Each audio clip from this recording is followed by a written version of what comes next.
What's up, everybody? It's Whisky in the Six. I'm Rob. So far, I only have one guy in the chat. That's my boy Jasper, who I actually split the bottle that we will be sharing with you guys tonight. Obviously, there's not very much left. I shared quite a bit of this bottle, plus I split half of this bottle with Jasper. It is the Glenfarclas 1991 Winter 2018. This bottle is 27 years old, 56.6% alcohol by volume. Batch number, or cask number anyway, 5,675. All right. It's a sherry butt, and the color, as you can tell, is like Coca-Cola. Tonight, just to wet the palate before I get into this beast, I have the 2015 edition of the Glendronach Revival 15. Gives some people some time to get into the chat as well. So I'm going to sip this. I'm probably going to remark this because I haven't marked this in a long time. And I think when I did, I still wasn't giving out 90s yet. So that might change tonight. Obviously, I don't want to smell or taste the Farclas because it'll completely skew my perception. Just to give you guys a little bit of a heads up and a little bit more information on this Glenfarclas, which that is not tricks with the camera. Literally looks like chocolate milk in a glass, actually darker than chocolate milk. It's more like just straight chocolate. This Glenfarclas is 92.49 on whiskey base, and that's with 37 votes. Okay, 37 votes, 92.49. So not a small mark on whiskey base. They take the average, obviously, of all the marks. We got Chad Adams in the house. What's going on, buddy? We got Bronco Rog. How are you, my friend? P-Boss is in the house. He's literally in the house right in front of me over here, Silent Bob. It's an impromptu style Friday night live. I don't often do these, but I figured what better than to do this Glenfarclas, because these kind of reviews don't really get a lot of attention anyway, and I figure why not share this with people that would actually really care about this, which is you guys that have joined tonight. So we got Eric Waite, we got Joe Mez, we got Peter White. How are you guys? Hope you guys are all doing well. I think Peter had an opportunity to try some of this as well. So I'm not even going to sniff this yet. Like I said, this is the Glenfarclas 1991, 27 years old, cask number 5675 or 5675. I'm going to go to the Glendronach 15-year-old revival from 2015 first. Cheers, guys. Yeah, Go Habs is saying Coke. It does look like Coke, no joke. In real life, if you're looking at it, it looks like you just poured yourself a glass of Coke, flat Coke. Yeah, Eric White saying, geez, that's dark. We'll talk about that in just a sec. I'm just going to kind of wet the whistle with the Glendronach here. And that's this one right here. The old Oloroso exclusive 2015 revival. Which, if folklore is true, says that this is actually closer to 20 years old instead of 15.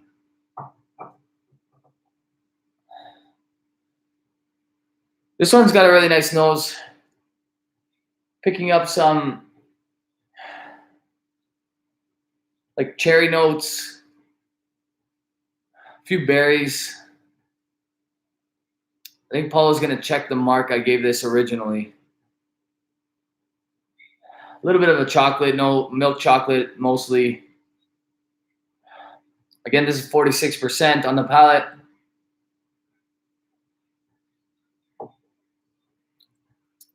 Yeah, that's really nice whiskey. It definitely does drink older than 15 years old. I don't know if that's a fact that this is 20 years old. Everybody thinks it is. It's not even a well-kept secret anymore. It's pretty much common knowledge that the old Glendronachs are older than they actually say on the bottle. But then again, I don't know if that's ever been proven. Like, the distillery has actually come out and said 2015 is 20, and so on and so forth. You gave it a solid A. I gave it a solid A. Back in the day when I only gave letter marks. All right.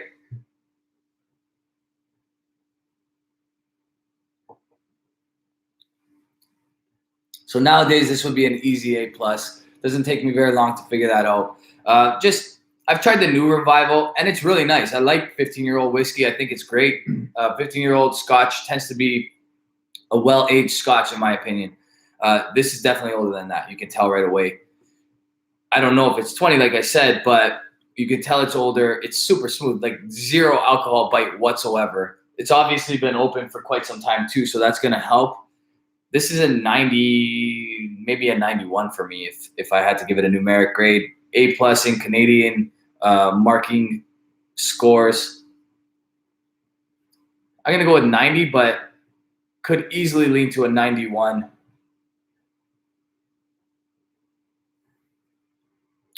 Really, really nice stuff.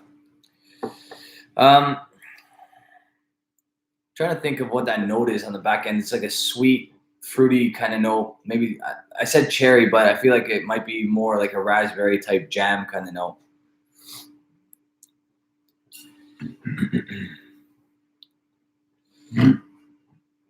Peter's down to his last unopened 2015. Go Habs just poured himself a dram of the Revival. It's good stuff. Hopefully you guys have had an opportunity to get the Revival 2015. It would be a good experiment for yourself to put that head-to-head with the new one. The new one is going to be different no matter what because you have PX in it as well. So that's going to change it. But the old one, honestly, I love Oloroso Sherry. So I think that's probably why I prefer that. And it's 15 compared to 20. Well, Age difference. According to folklore, it's 15 as opposed to 20. But again, I don't know if that's been proven, right? Does anybody know if that's actually been like proven out of the mouth of people that are at the distillery, or is that just internet common knowledge? Oh my God. Okay, so this Glenfarclas, like, guys, I did this on a live because I know it's one of those whiskeys that it's almost not fair to do a review on because I don't know if you're going to be able to get this bottle.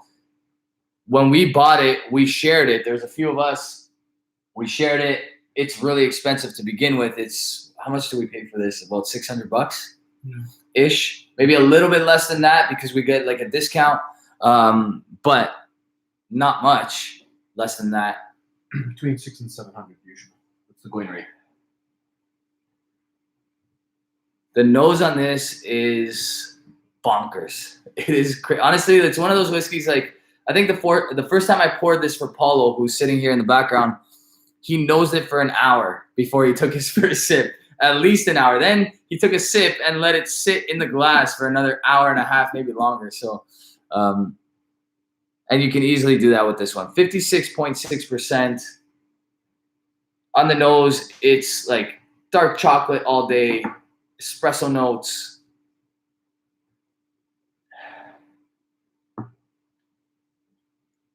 Definitely some leather in there.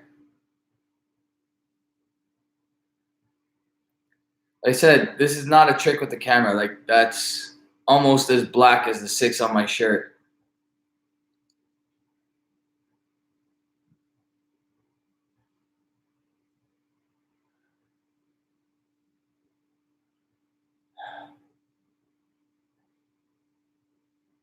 Man, okay. So I haven't added a drop of water, and I don't know if I want to, and I don't think I will, to be honest with you. I poured myself a healthy pour. I figure there's not much left of this bottle. I might as well have a nice pour tonight with my buddy.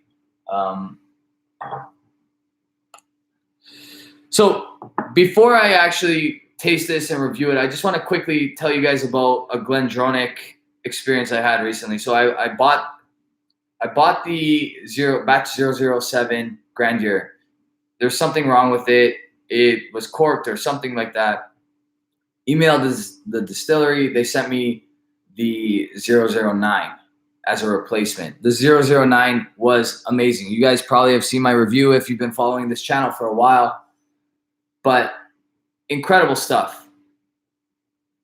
I think the price on that bottle is not close to $900, $850 Canadian, 900 Canadian, something like that. So obviously do the conversion rate. It's about the same everywhere. This, like I said, was in the high fives, low sixes, depending on where you bought it.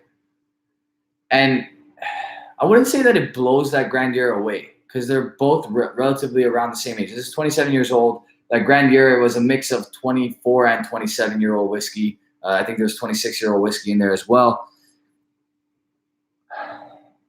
They're very close. I think if I had them side by side, I could give you a better gauge as to which one is actually better. I think the Glenfarclas is better if I'm being completely honest. But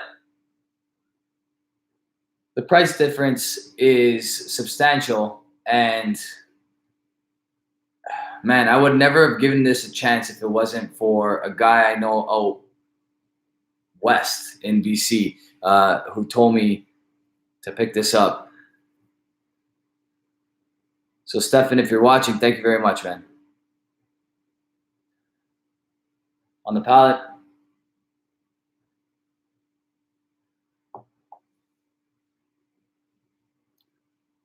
Wow. So I've never tried the Macallans of old, never tried the Glenfarclases of old, and all the rage that goes on about old sherry cask whiskey and how good it was in the past and all these different things. But I think the closest I'm ever going to get to it is something like this, because although this was distilled in 1991, I'm pretty sure whatever cask they used was a really old sherry cask. It probably had sherry in it for a very, very, very, very long time. That probably is why the color looks like that.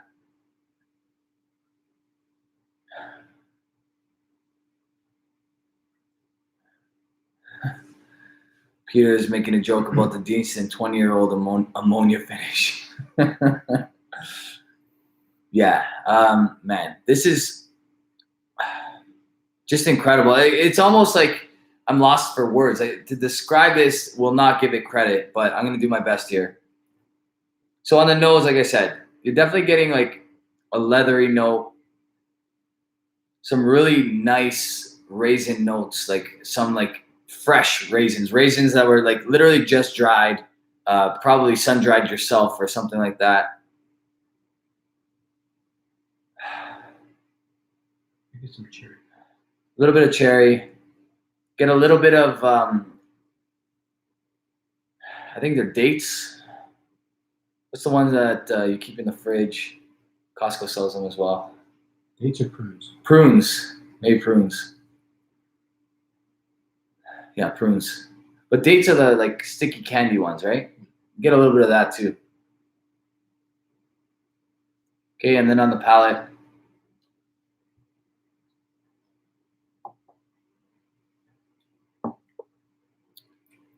It's mouth-watering and sweet right off the hop. Then you get all this like complexity, layers of oak and raisins, and like I described, like dates. I get a toffee. Paul's saying he gets a toffee as well. I get espresso notes and dark chocolate. So the sweetness is probably that toffee that you're getting for sure. It's so mouth coating. Man, this is up there with the best I've ever had. Obviously, it's impossible for me to say this is better than anything I've ever had, and it's impossible for me to say that I've had anything else that's better than this, because I don't have them side by side. If I had this, the Mortlock, what was it, a 1987 Gordon MacPhail, and then maybe that Grandeur, and maybe like Highland Park 30, a couple of other ones, I would be able to tell you which one I like the best. But this is definitely in that top 5, top 3, maybe top 2. I don't know. So this is a 95 for me, guys. I don't think I can gush about this any more than I've already gushed. But I hate to do this to you, but if you can find the bottle, please do, because you'll be doing yourself a favor. Even if you have to split it with, I don't know, 4 friends or 5 friends, it's worth it, because you probably have to pay, I don't know, what, $300 for a dram of this at a bar, Canadian. So it would be worth it to buy a bottle if you can still find it for retail, because it's really, really good. I really enjoy it. Sit with it. Sit with it. Pour yourself away. Like, I think Mike and Narby would be looking for this. Yeah, honestly, I think they would. I think this is in the 90s for them as well, I think. I mean, obviously, I've never had some of the stuff that they've had, so it's impossible for me to say that, but I think they would really enjoy this one. There's not even a drop of sulfur in this one. BB Jap was saying, save some. We can do a head-to-head. Okay, I'll save some. I have about, I don't know, 2 drams left. Trenny and C, what's going on? He's probably C saying, hey, Rob, hope you had a happy birthday. I did, man. Thank you very much. That was awesome. It was nice. October is a great month. There's so much going on. Hockey starts. It's my birthday, of course. Halloween. It's just, for me, it's a great month. It's over now, November 1st. So back to reality. What are you guys drinking tonight? Peter White is saying, thanks for the corked sample. The cork sample of the Deanston 20. Go Habs is saying, in-laws just called. They have been without power since 12 noon. They're coming over. There goes my weekend. Not supposed to say. At least like side message me that so I don't read it out loud and get you in trouble, man.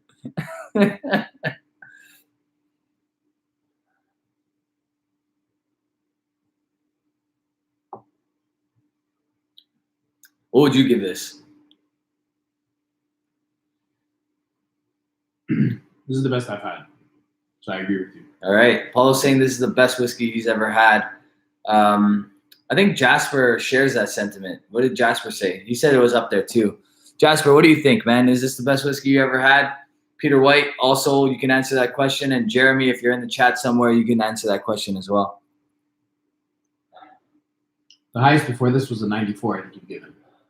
93, 94. The Mortlock, I gave it 95 as well. 95 as well? Yeah. Mortlock, I gave it 95. I think I gave the Linkwood a 95 as well. But the Linkwood was an asterisk because the Linkwood, it was a 95 with water. Right. Without water, it was like an 86, right? So it was a drastic difference. Peter White's a rum guy. You know what? He likes some rum, but he loves his whiskey. I'd give this a 95 plus, so above the Mortlock. So Paul is saying that he would give this a 95 plus, so above the Mortlock. And you know what? It's hard to disagree with him because the Mortlock had a heavy dose of oak. And if you're not an oak fan, you're not going to like that Mortlock. There was people that trashed the Mortlock because of that. This has oak for sure. It's 27 years old, but it's not over oaked in my opinion. Training and C are saying, we did a quick live with some Johnny Walker, now heading out for dinner. Talk to you later. Good luck with your live, buddy. Guys, if you haven't checked out Training and C, which I'm sure you have, they've been around for a very long time, just as long as I have, maybe a couple months shy of the amount of time I've been around for. Go check out their channel. Great guys. Funny. Trenny also has something else going on. I'm not sure if I'm allowed to share, but if I am allowed to share, I'll share in my next video. I'll get permission from them first. BB Jap agrees. BB Jap agrees. This is better than the Mortlock. Wow. And Linkwood. 3 for 3. My question is, how many bottles did BB Jap buy of this? He cleared He's out. holding out for 5 years. Yeah, he's cleared out the available stock. So go for it. So Trenny has a channel called YouTube, and as many of you know, if you're not Canadian, if you don't know, marijuana is legal in Canada. So YouTube focuses on different strains of marijuana. It focuses on different ways to grow marijuana. It's actually a really cool channel. I know my brother watches it a lot because he dabbles a little bit with the marijuana. So I've never been a big weed smoker, but I do have CBD oil, so I don't know if that counts for anything. But is it darker than the Mortlock? That's a good question. I don't think it is. I think the Mortlock is like maybe a touch darker. The Mortlock literally looked like this. like it wasn't an exact. Actually, this is not far off though. It's on a white background, and it looks black to me. So they're pretty close. So I actually, Go Habs asks if CBD works for pain. I have a chronic knee issue. I have literally chronic arthritis in my right knee because of many sports injuries over the years. And CBD oil, when I rub it on my knee, it actually works. Like the first time I tried it, I was like shocked at how much it worked. And then like, obviously the effect is maybe a little bit less, or maybe I don't know, your body gets used to it or whatever, but I don't ingest it. I just rub it on my knee, and I find it actually reduces the swelling. So I think it works, but it could be in my head. If it's, put it this way, if it's a placebo, I don't care because it's working. So Bluing, C in the house. What's going on, buddy? Hope you're doing well. Did everybody share what they're drinking? The best whiskey Chad Adams has ever had was Adelphi Springbank 33-year-old 100% refill sherry. That sounds incredible. I can imagine that would be pretty damn awesome. Peter White is saying there are websites dedicated to the Glendronach ages. I know I've seen the chart. I know the chart exists. I don't know if that's fan created or distillery created. That's my. I don't believe many of the things I read on the internet. I'm kind of a doubter. I'm doubting Thomas, I guess.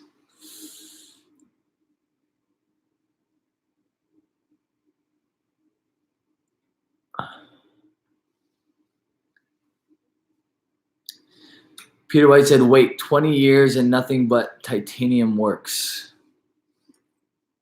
I'm not sure I understand. Maybe it's the whiskey it's hitting me. Nothing but titanium works.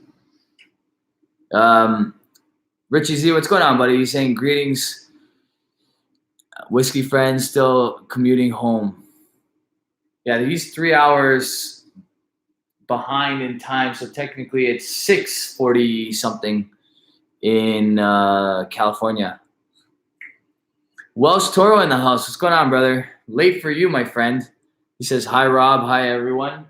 Welsh, we're doing one of the whiskeys that you probably get mad at me for doing because it's like stupid expensive, but this one is actually probably worth the money. Honestly, I think I would buy another bottle if I could of this. I'd probably buy 2 more if I could of this, despite the fact that this is probably around $600 on average Canadian. So what's that, like 340 euro pounds? 340 pounds?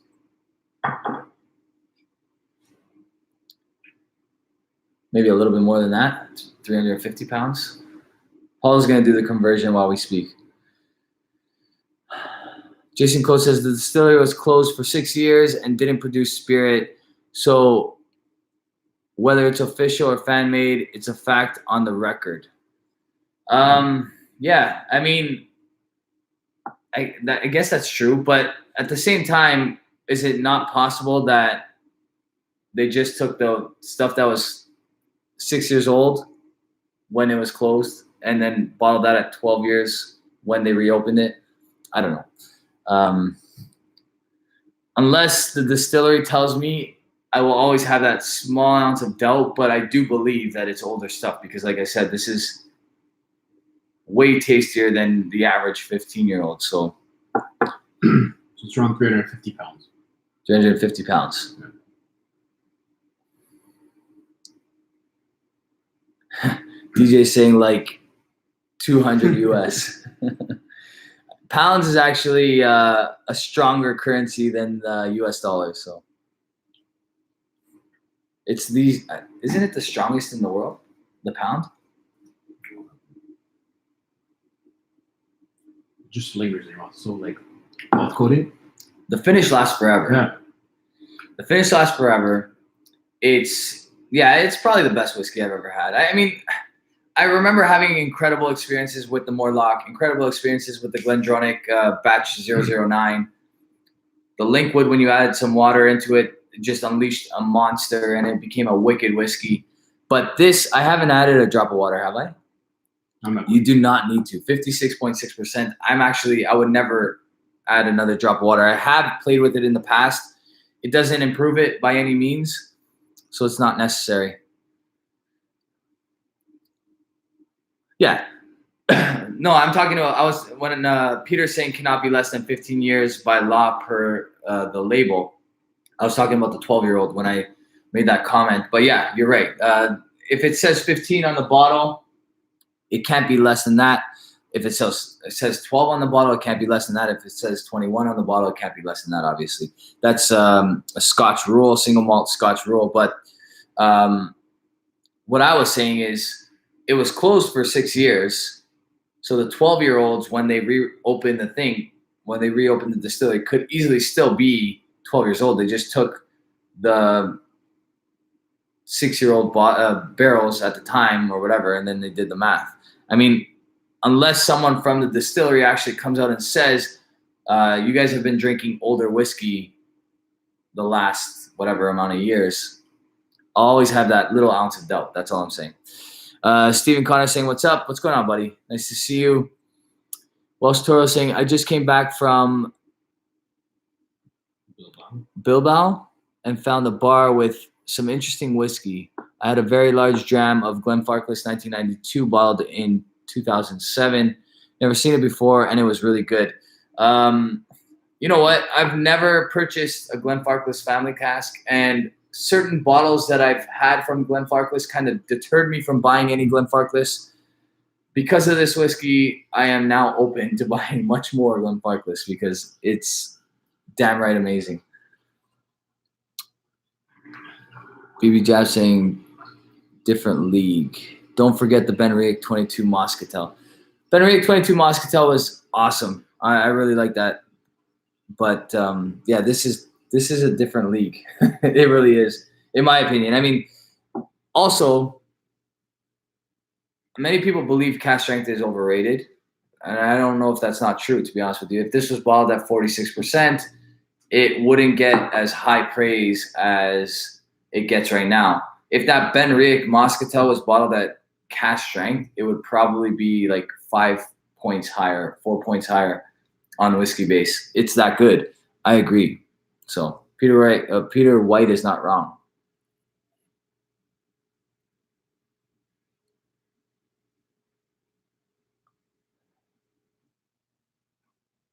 Yeah, but honestly, you don't have to add a drop of water to this at cask strength. So Jasper is absolutely in love with this whiskey. He's probably really mad at me for not grabbing more bottles. But we could only get one, so. I told him this would be the best he's had. You did tell him that. Man, it is so good, though. Steve Connor has a 1972 family cask. Is it as dark as this? I feel like I only want to buy whiskey as dark as this from now on. Because the only whiskey that's kind of let me down that's as dark as this is the Cadenheads that Jasper has. Hey, that blend? It was just a little, not bad, not off-putting by any means, but it is as dark as that. Wow. 20-year-old William Cadenhead blend. And it's literally darker than this, I think. I think it's actually like 3 shades darker than that. You can't really tell based on the camera, but it like the Cadenheads is black, like black.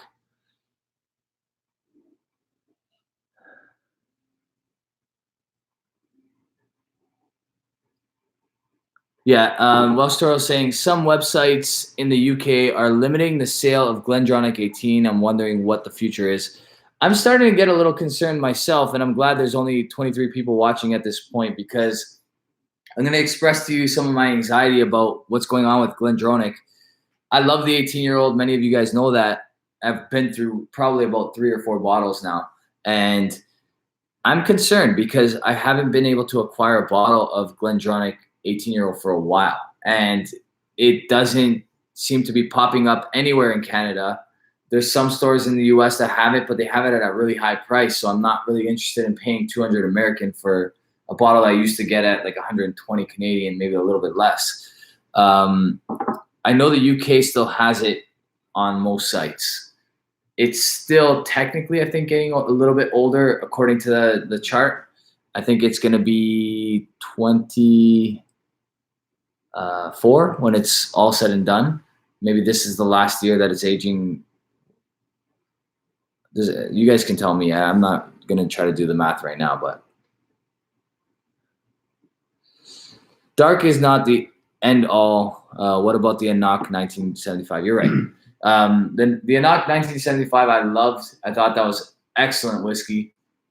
And it's nowhere near as dark as this. It's probably closer to something like this, maybe even a little lighter than that. Amazing whiskey nonetheless. You're right. The color doesn't indicate how good the whiskey is, but we are all kind of guilty of judging a book by its cover. And the couple times I've done that a lot in whiskey, but when I spent big money on a whiskey that was this dark, based on just the color, I was right both times. And that was this one and the Mortlock so far. So that's the Caden color. Yeah. Paul just gave me this so you guys can have a look. That's the William Cadenhead 20-year-old blend, the color of that. And that's like not deceiving at all. It was that dark in real life, but it didn't, the color didn't, the taste didn't live up to the color anyway. So 2019 is the last year for the 18, 24 years old. I'm not going to repeat what Go Habs just said, but that's pretty funny. We're going to keep this as PG as possible today. Wells Toro saying, I have a distillery Aberlour 16 single barrel cask strength, which is dark chocolate dark. Wow. That's crazy. You know what? I've always been interested in trying something older by Aberlour that was cask strength, because all their older stuff is bottled at 40% in Canada anyway, and it's kind of disappointing because you can tell the potential of that distillate. You can tell that it's good quality stuff. I wish they would just bottle higher. Balblair 1990 is not that dark, correct, and that's also a wicked whiskey. The Balblair 1993 Gordon MacPhail cask strength was pretty dark, and that was bonkers, as you guys know.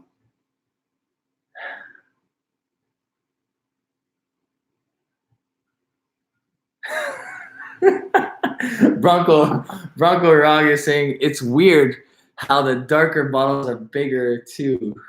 That is interesting. That's an interesting fact. DJ Wanwan is saying, I'm sick about not buying the one Glendronach 18 Seattle Spirits store had for $151. That's $29 cheaper than I've seen it anywhere else. Honestly, man, at the end of the day, $29 is $29. It's not cheap. That's for many people at least an hour, if not more, of work. But it's worth it to buy if you haven't experienced the Glendronach 18 because they're really, really good. So as I said earlier, this is the last year. 24 years old. 2020 or 2019? 19.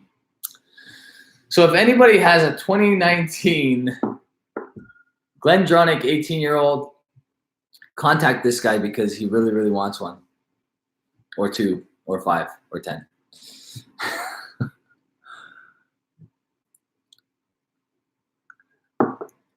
Yeah.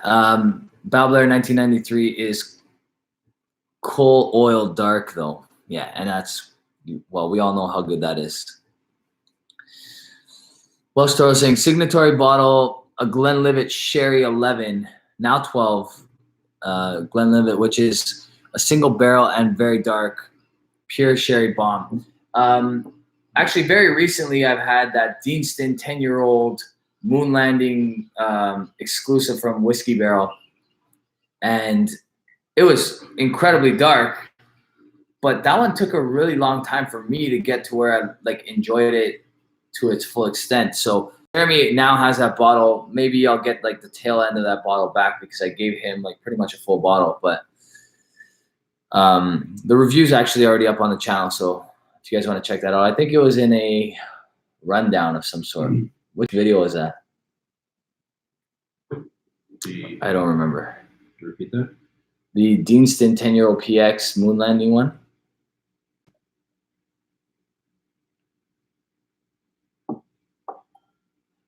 Stephen Connor totally agrees about the Deanston. Bronco Rog saying, who you got tomorrow night for the BMF belt? I'm curious what you think. Honestly, let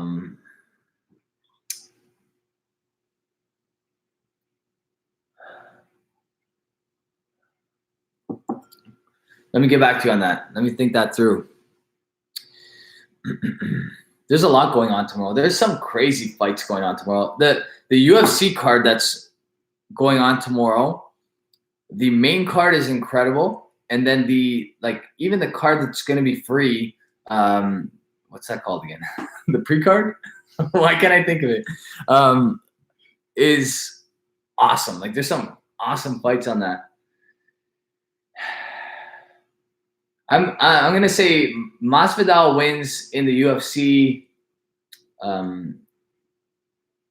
main event, and then let me think. I should be in New York City. Yeah, I wish. That would be nice. Actually, I have some really incredible bottles waiting for me in New York City. They're going to be driven up this way. So that's also why I wish.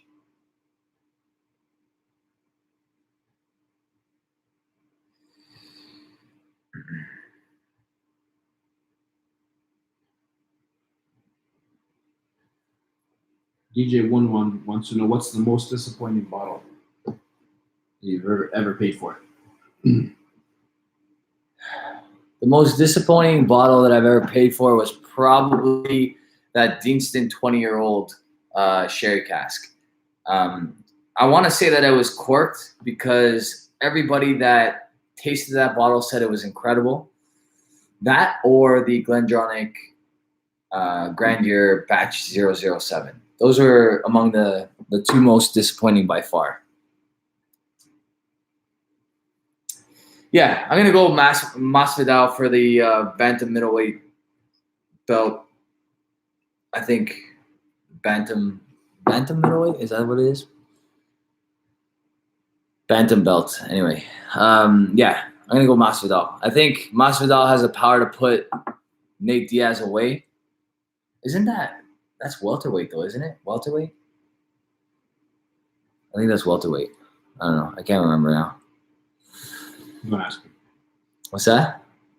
I'm going to ask him. Yeah. But Diaz, yeah, it's welterweight. Correct. It's welterweight, right? Yeah. Yeah. I'm going to say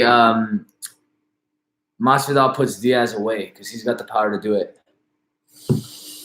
So these are my predictions for tomorrow night in case you like UFC. The main event I'll start with, which is Jorge Masvidal versus Nate Diaz. I'm going to go Masvidal. I did not think that he could put away Darren Till, and he did. Darren Till, in my opinion, would destroy Nate Diaz, but that's not always how it works. Sometimes, like, certain fighters make a fight, styles make a fight. It's not necessarily who's better than who or whatever else. But I'm going to say Masvidal takes Diaz. I'm going to say Till takes Gastelum, but Gastelum's one of those guys that can really put someone's chin to a test because he can take some shots himself. I think Stephen Thompson is done, to be honest with you. I think his chin is just too questionable. So I think Vincente takes him down. And then I think Derek Lewis wins against Ivanov or whatever, however you pronounce that. Kevin Lee probably beats Gillespie. And I think Johnny Walker fights tomorrow as well. And Johnny Walker, I'm always taking Johnny Walker. I think he's gonna one day fight John Bones Jones and rip that belt from him.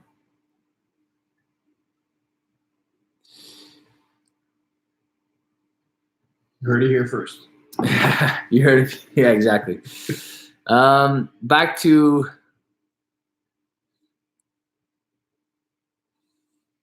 the bad mother effer belt. Okay, sorry. That's what you got me questioning my UFC knowledge there when you said BMF belt.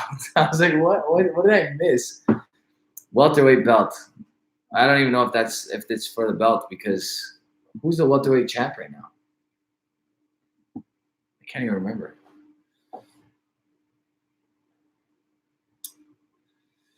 Well, Toro is saying that bar in Bilbao had an old collection bought by the boss father back in the day. The Glenfarclas had dust all over it. The bottle, all over the bottle, because nobody drinks it. There was a very old Glenfarclas 25. I bet you that was incredible too.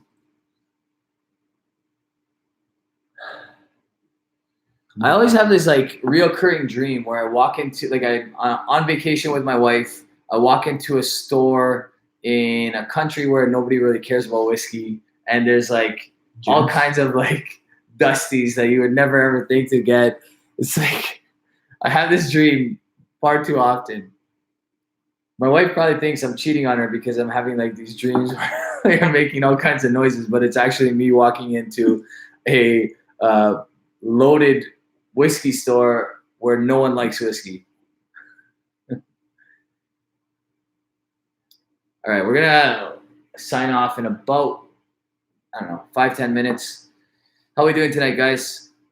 Did they share what they were drinking? Did any of these guys share? Guys, share what you're drinking. I want to know. What are you drinking tonight? I'm gonna go look back and see if anybody has shared. I don't see anything. What are you guys drinking?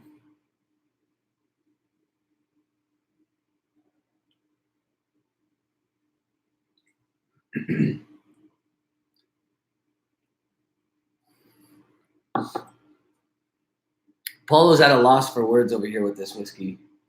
Doesn't know what to say. Glendronach, 12-year-old for Puffs and Drams. Very nice.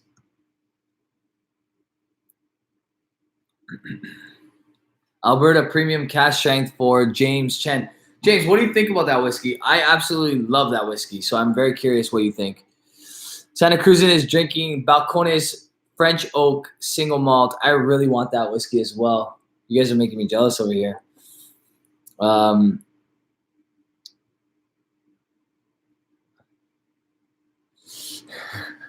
Stora was saying like that bar was my dream in a nutshell by saying, seriously, that bar was it. My wife wouldn't let me drink more because we were on the way to a meal with her family. I have a date with it in the future. It was out of the way and nobody drinks it. That's crazy. Yeah, that doesn't happen in Toronto. You will not find something like that. There's a few really good whiskey bars, but the whiskeys that are like unicorns remain unicorns on those shelves because the pricing for a dram of those whiskeys is like absurd. And plus, we're limited what we have to. Yeah, but like I'm thinking of at least two whiskey bars in Toronto that have dumpies of Springbank 30-year-old, Springbank 25-year-old, like just like the black, like insane whiskey. But it's like you gotta take out a mortgage just to have a dram of it. So I'll never be able to afford that. Yeah, one day. When YouTube gives me my first cool milli, then I'll be able to, but that's never going to happen. So Chris Beaton's in the house. What's going on, buddy? Okay. Stephen Connor's drinking Talisker 27-year-old, 1985 Maritime Edition. Wow, that sounds pretty cool, man. Frank got it for me in Jersey and picked. So there's a state that will remain nameless at the moment because I haven't visited it yet. I haven't gone there yet. I haven't gone to the city that I'm thinking of just yet. That I feel like I'm going to experience my dream. Walking into these stores because they're not allowed to ship out of state. So, yeah, I'm not going to say any more because I'm going to give it away. But I need to visit that state like pronto.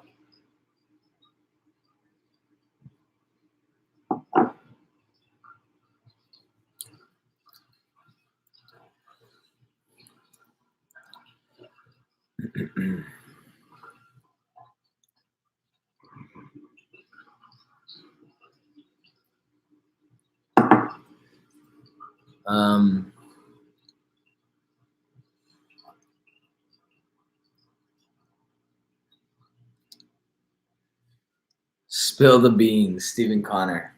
Message me privately, Stephen.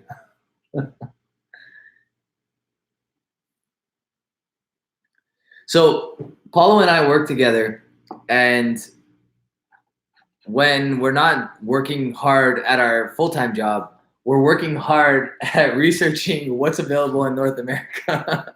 So we've spent some time, like hard hours looking for these places. So they're not going to come without a price.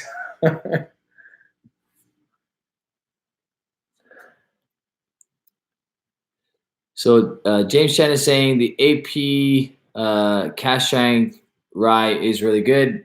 Really enjoying my initial taste. Nose is beautiful and the palate is very enjoyable. I agree. I honestly think it's excellent whiskey for the price. That along with a few others has inspired me to do one of my old school list videos that's coming up.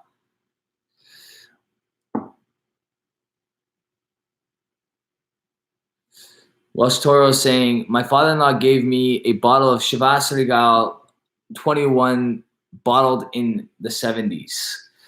It comes with a fancy decanter. I'd sell it, but it has distillate from the freaking 50s in it. And it might be my one chance. Yeah, only chance, sorry. Yeah, wow. Distillate from the 50s. I think if you have an opportunity to try that, you take that opportunity. Although you could probably fetch a pretty penny for that whiskey. 21-year-old bottled in the 70s. That's crazy. That's got some of that Praxis or Praxet sherry cask in there for sure. Jason Coates has had it. Wow.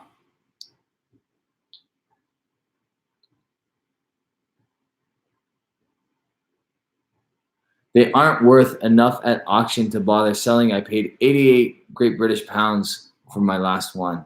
Wow. I'm going to go buy one for 88 Great British pounds. That's crazy. Yeah, drink it. If it's only 88 pounds, I would drink it in a heartbeat.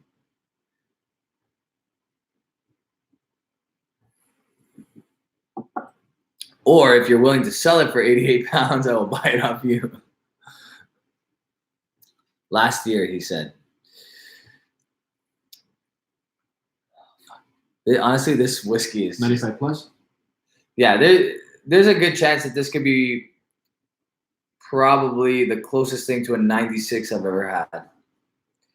Because, and the reasoning for that is the oak on the Mortlock Gordon MacPhail 1987 kind of took away that sweetness, the